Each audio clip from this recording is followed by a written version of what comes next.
속죄라는 단어가 있어요. 이 단어는 영어로는 atonement라고 얘기합니다. 물론 오늘날은 잘 사용하지 않는 단어이지만 우리가 알아야 할 이유가 있습니다. 왜냐하면 성경에 이 단어가 있는데 우리의 구원과 관련지어서 얘기할 때 나오는 단어예요. 그래서 우리는 속죄라는 단어를 알아야 돼요. 속죄라는 사전적인 의미는 이겁니다. 죄나 허물로 어떤 것들이 있는 것을 씻어주는 것, 죄나 허물을 씻어주는 것, 그게 속죄입니다. 근데 이 속죄의 반대말이 있습니다. 놀랍게도 속죄의 반대말은 화해예요. 화해. 하나님과 죄인이 하나가 되는 관계로 들어가는 것, 그게 속죄입니다.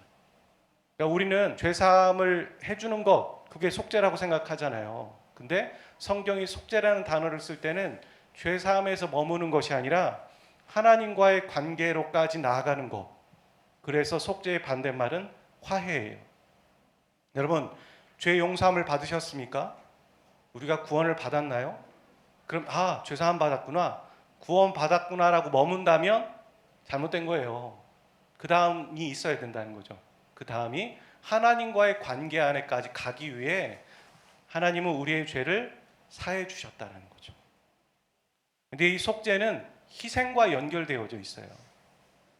성경에 보면 구약의 속죄와 예수님의 속죄, 그러니까 예수님의 희생을 통한 속죄에는 분명하게 차이가 있다는 걸 알게. 구약에 나오는 속죄는 히브리어로 키프루라고 해요. 이 뜻은 덮게라는 뜻입니다. 그러니까 구약에 대속죄의 날이 나오죠. 그때 이 날은 어떻게 하는 거냐면 죄를 덮어준다는 의미예요. 이 대속죄일은 성경에 보면 구약에 1년에 한 번 거행되었고 그리고 다음 해에도 또 거행되어야 했습니다. 그 말은 뭐냐면 속죄는 1년 동안만 유효했다는 거예요. 구약의 속죄가. 이렇게 구약의 속죄는 죄의 문제를 영구적으로 해결하는 게 아니라 잠시 일시적으로 덮어주는 거예요. 그런데도 하나님은 이 속죄를 성경에서 제도화했고 그렇게 지켜라 명령했다는 거죠. 왜냐하면 이것이 오실 예수 그리스도의 모형이었기 때문에. 그리고 신약에 와서 속죄의 이미지는 구약과 차이가 많이 납니다. 히브리서 10장 3절 4절에 그러나 이 제사들에는 해마다 죄를 기억해 하는 것이 있나니, 이 말이 뭐냐면 구약의 속죄를 얘기하는 거예요. 또 이어서 황소와 염소의 피가 능히 죄를 없이 하지 못함이라 라고까지가 구약에 대한 얘기죠. 근데 신약에서는 어떻게 얘기하냐면 이렇게 말하는 거예요. 이어서 9장 6절에 이제 자기를 단번에 제물로 드려 죄를 없이 하시려고 세상 끝에 나타나셨느니라. 그러니까 신약의 속죄는 무엇입니까? 죄를 없이 할 수 있다는 겁니다. 정리해 보면 구약의 속죄는 죄를 잠시 덮어주고 죄를 기억하게 해주는 거예요. 내가 죄인이지.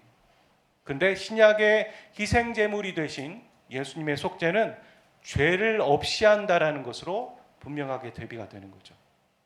그렇다면 이런 질문이 생기는 겁니다. 왜 성경은 이 죄의 문제를 이렇게까지 다루고 있고 민감하게 볼까요? 그 이유는 성경은 인간의 문제는 죄 때문이라고 진단하기 때문이에요. 다르게 얘기하면 하나님은 우리의 문제가 죄 때문이라고 얘기하는 거예요. 생각해 보세요. 많은 사람들이 갭 투자했다가 낭패당하고, 그 왜 그런가요? 욕심 때문이에요. 왜 사람들은 돈을 벌기 위해서 자기가 먹지도 못할 것을 음식에 넣어서 팔까요? 돈 때문이에요. 욕심 때문이에요. 사람들 마음 안에 죄 때문이라는 걸 하나님 분명히 알고 계세요. 여기서 죄에 대한 성경적인 정의를 한번 본다면 죄란 끔찍한 죄를 저지르는 것, 이렇게 말하는 거 아니에요. 그게 아니라 보세요. 자신의 삶 속에 마땅히 계셔야 할 하나님을 퇴출시키고 자기 멋대로 사는 것, 그게 죄입니다. 반복해 볼게요. 자신의 삶 속에 마땅히 계셔야 할 하나님을 퇴출시키고 자기 멋대로 사는 삶. 누가복음 15장에는 그런 비유가 나오죠. 탕자. 아버지의 집을 떠나서 허랑방탕 자기 멋대로 사는 것. 그게 죄인의 모습이라고 비유로 나오는 거예요. 그게 죄라는 거죠. 로마서 1장 28절에 30절에 이런 얘기하죠. 또한 그들이 마음에 하나님 두기를 싫어하네. 그게 죄예요. 그리고 그 뒤에 나오는 불의, 추악, 탐욕, 악의 등등등 쭉 나오잖아요. 이건 정확히 얘기하면 죄가 아니라 죄악이에요. 인간이 죄인이고 죄가 있기 때문에 죄악을 저지르는 거예요. 그러니까 죄악은 열매입니다. 그런데 그 열매의 뒤로 들어가서 뿌리에 있는 것은 뭐냐면 사람의 마음에 하나님을 퇴출시키고 에덴 동산 중앙에 있는 하나님을 거부하고 자기가 중앙에 서서 자기 멋대로 사는 삶. 그것을 죄라고 얘기하는 거죠. 인간이 하나님을 중심에 두지 않았을 그곳에서 뭐가 시작되냐면 부패가 시작되는 거예요. 죄악을 저지르기 시작하는 거죠. 에덴 동산에 인간이 그랬다는 겁니다. 오늘 저와 여러분의 중심 안에 뭐가 있으세요? 하나님이 계시기를 바랍니다. 하나님이 중심에 있으시기를 바랍니다. 내 안에 사람과 물질과 다른 것이 중심에 있다면 그것을 회개하고 하나님이 내 중심 안에, 말씀이 내 중심 안에 계셔야 한다고 고백하시는 우리 모두가 되시길 바랍니다. 성경은 인간의 문제를 죄라고 진단하고 그 죄에 대한 치유책도 말해요. 사람은 문제만 말하잖아요. 진단만 하고 훈수 두잖아요. 그게 참 꼴불견이거든요. 근데 방법을 모르기 때문이에요, 솔직히. 진단을 하더라도. 하나님은 인간의 문제가 죄라고 진단하고 그 치유책은 십자가, 속죄라고 말합니다. 속죄. 속죄는 다른 말로 십자가예요. 한번 같이 따라해 볼까요? 속죄는 십자가입니다. 속죄는 희생이라고 그랬잖아요. 하나님이 죄의 문제를 해결하시는 방법은 예수 그리스도의 희생이었는데 예수님이 달려 죽으신 그곳이 십자가죠. 그렇게 상징할 수 있죠. 십자가는 예수님이 우리의 죄를 대신해서 치르신 희생입니다. 십자가는 희생제사예요. 그래서 여러분 히브리서 7장 27절 한번 읽어볼까요? 시작. 그는 저 대제사장들이 먼저 자기 죄를 위하여 다음에 백성의 죄를 위하여 날마다 제사 드리는 것과 같이 할 필요가 없으니 이는 그가 단번에 자기를 드려 이루셨음이라. 할 필요가 없으니까지는 구약의 모습인 거고 신약의 모습은 그가 단번에 예수님이 단번에 자기를 드려서 모든 걸 이루셨다. 여기 드린다라는 말은 제사장이 제물을 바치는 거예요. 근데 예수님은 어떤 제물을 하나님께 바치셨나요? 자신을 드리신 거죠. 그래서 예수님은 제사장이면서 희생 제물이 되신 겁니다. 좀 더 예수님이 자신을 드리는 과정을 한번 더 살펴보면은 9장 13절에서 14절에 이렇게 말하죠. 하물며 영원하신 성령으로 말미암아 흠없는 자기를 하나님께 드림. 예수님은 말씀에 보면 자신을 드릴 때 성령으로 말미암아 드렸다는 거죠. 우리가 이걸 통틀어서 구원사역이라고 말할 수 있잖아요. 그러니까 구원사역에 성령님의 역사와 함께 하심이 필요했다라는 거예요. 삼위 하나님이. 하나님과 예수 그리스도와 성령님과. 그러면 오늘날 우리의 구원사역 가운데 우리가 예수 그리스도를 믿을 때도 성령의 역사가 있었던 거예요. 그럼 우리가 누군가에게 복음을 전하고 그 사람이 예수님을 믿기를 원한다면 또 뭐가 필요합니까? 성령님의 역사가 필요한 거예요. 아멘. 우리가 그래서 성령을 구하는 겁니다. 성령님, 저의 마음을 바꿔주세요. 저 사람이 하나님을 알 수 있도록 도와주세요. 복음의 씨는 내가 뿌리는 거지만 성령의 역사가 필요한 겁니다. 그렇게 기도하시길 바랍니다. 예수님이 십자가를 지신 사건은 역사적인 사실이에요. 예루살렘에 가봐도 다 있어요. 그리고 예수를 믿지 않는 유대 역사가들도 인정하는 거예요. 예수가 십자가에 죽었다. 그 예수가 있었다. 그 예수가 자신을 하나님의 아들이라고 말했고 십자가에 죽었다라고까지 다 얘기해요. 물론 그 믿지 않는 자들의 역사가들의 말로는 표현은 그가 부활했다라고 말한다. 제자들이 이렇게 말하죠. 하지만 여러분, 이 사건은 시간을 초월해서 지금 우리의 삶에 지대한 영향을 미치고 있다는 거예요. 왜냐하면 예수님은 십자가에서 과거와 현재와 미래의 죄까지 대신 죄값을 치르셨죠. 그리고 어떻게 하셨습니까? 모든 인류의 죄를 하나님은 예수님에게 전가시킨 거예요. 맞습니까? 그래서 그리스도인에게 십자가는 잊어서는 안 되는 메시지죠. 우리가 예전에 지은 죄, 지금 짓고 있는 죄, 앞으로 지을 죄까지 하셨다는 거죠. 그러니까 단번에 영원한 제사를 드렸다고 성경은 말하는 거잖아요. 앞으로 지을 죄는 용서하지 않으셨다면 예수님 다시 오셔서 또 십자가에 죽으셔야 되는 거잖아요. 그러지 않다라는 얘기입니다. 그래서 십자가는 잊어서는 안 되는 메시지입니다. 십자가는 우리의 믿음의 중심이고 기독교인에게 있는 유일한 사건이에요. 어떤 신이 인간의 죄를 위해 죽어요? 대부분의 신들은 뭐라고 합니까? 나에게 와라, 나에게 경배해라, 먼저 무릎 꿇어라 이렇게 말해요. 근데 하나님만이 자기 독생자를 우리의 죄를 위해 십자가에 죽게 하신 거예요. 먼저 우리에게 다가오신 거죠. 그래서 십자가를 우리의 중심에 놓지 않는다면 우리의 신앙은 그 의미와 능력을 상실하게 되는 겁니다. 고린도전서 1장 23절에선 이렇게 말해요. 바울이 우리는 십자가에 못 박힌 그리스도를 전하니. 여러분에게 물어보겠습니다. 여러분은 예수님을 묵상하실 때 십자가에 달리신 예수님을 생각한 적이 언제입니까? 그냥 예수는 묵상하는데 십자가에 달리신 예수를 묵상하신 적이 언제입니까? 우리의 신앙에서 예수님은 생각하지만 십자가는 빼놔요. 어떤 사람들은 십자가가 너무 추악하고 더러운 거기 때문에 아름답게 미화해요. 포장해요.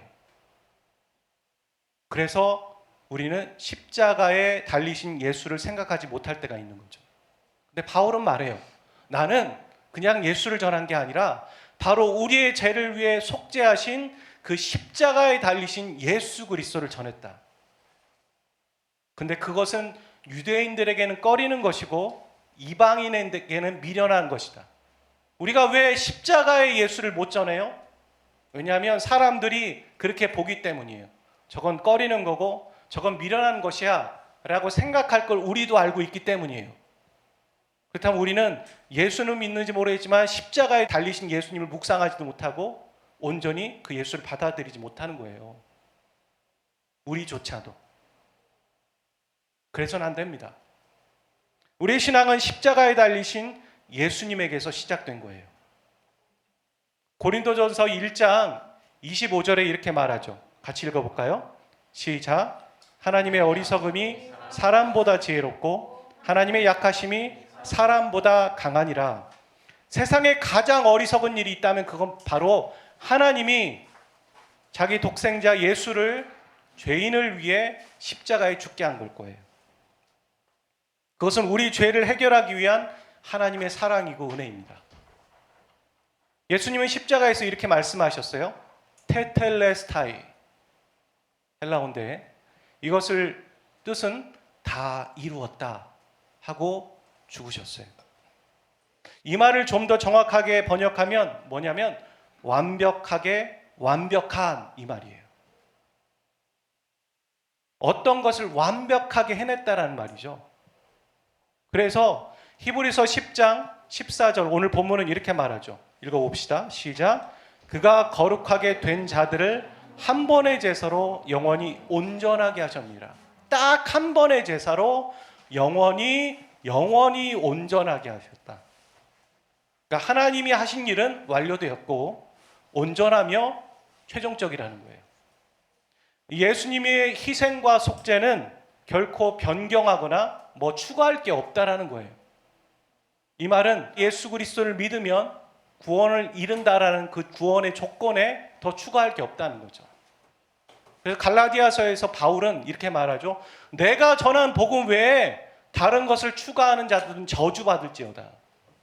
화가 난 거예요. 아니 이거 외에 또 추가할 게 뭐가 있는데, 주님은 십자가에서 다 이루었다라고 말했는데 왜 율법을 강요하고 뭐를 강요하고 자꾸 왜 추가해서 그들에게 짐을 짓게 하고 그게 복음이 아닌 것들로 힘들게 할까? 라고 말하는 거죠. 여러분, 예수님이 죄를 위해 속죄하신 사건만으로 나의 모든 죄가 용서함을 받은 줄 믿으시길 바랍니다. 그리고 단 한 번에 이루셨습니다. 하지만 그것을 내 삶에 공감하고 이해하고 적용하는 것은 시간이 걸리는 거예요. 점진적인 과정. 비교가 되죠. 대비가 되죠. 하나님이 예수 그리스도를 통해 나의 죄를 용서하시는 건 딱 한 번에 해결했는데 그것을 내 삶에 이해하고 적용하는 건 점진적이에요. 그게 성화죠.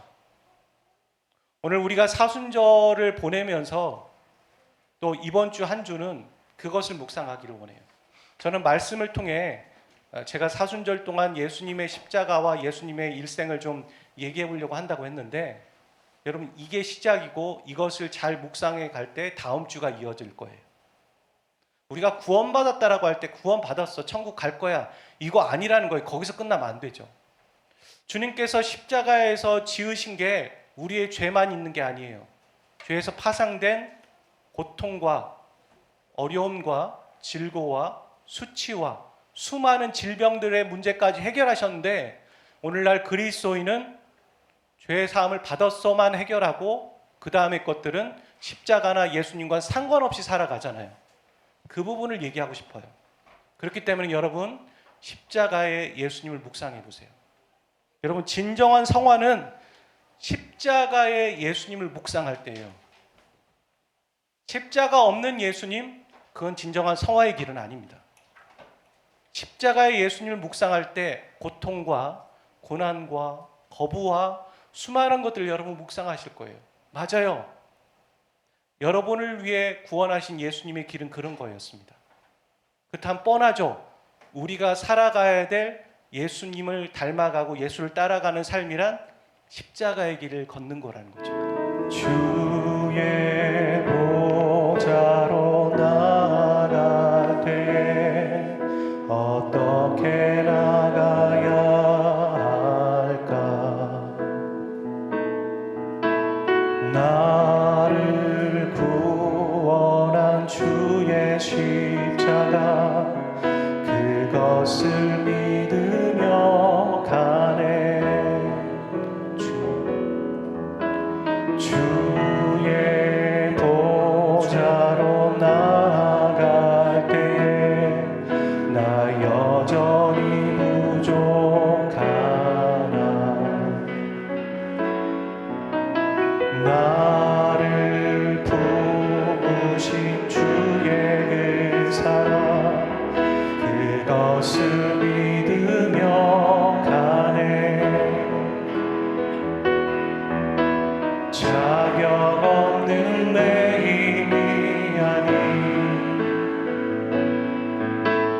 오직 예수님의 보혈로, 자격 없는 내 힘이 아닌 오직 예수님의 보혈로.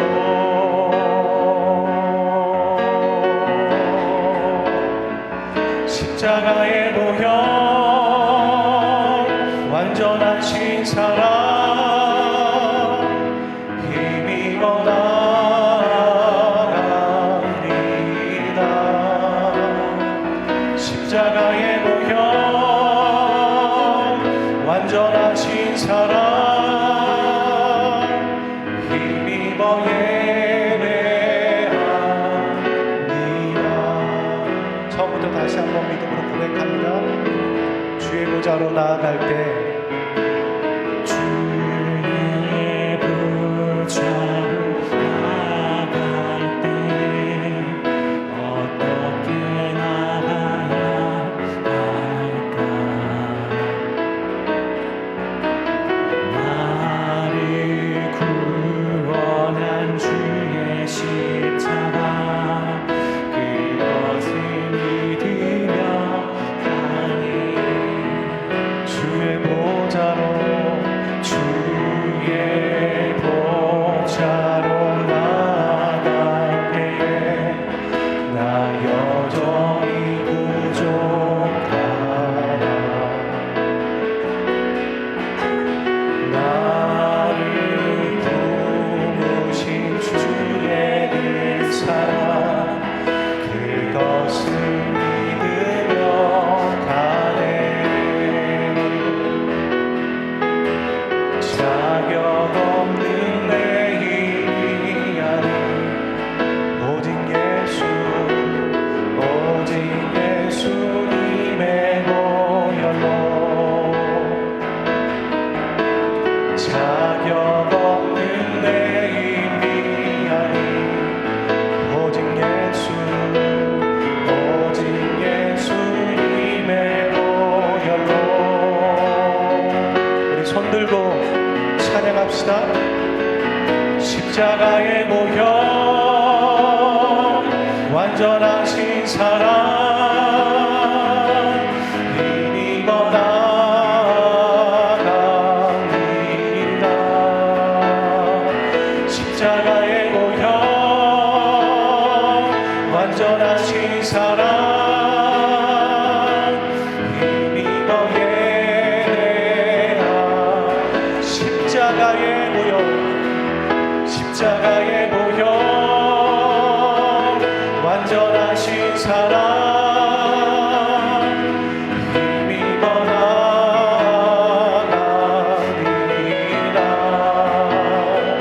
십자가의 보혈 완전하신 사랑 힘입어 예배합니다.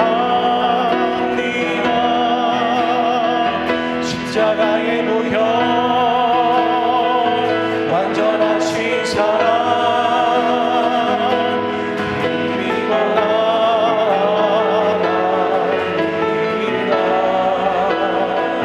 십자가의 보혈 완전하신 사랑 힘입어 십자가를 묵상하겠습니다. 십자가 예수님만을 전합니다. 십자가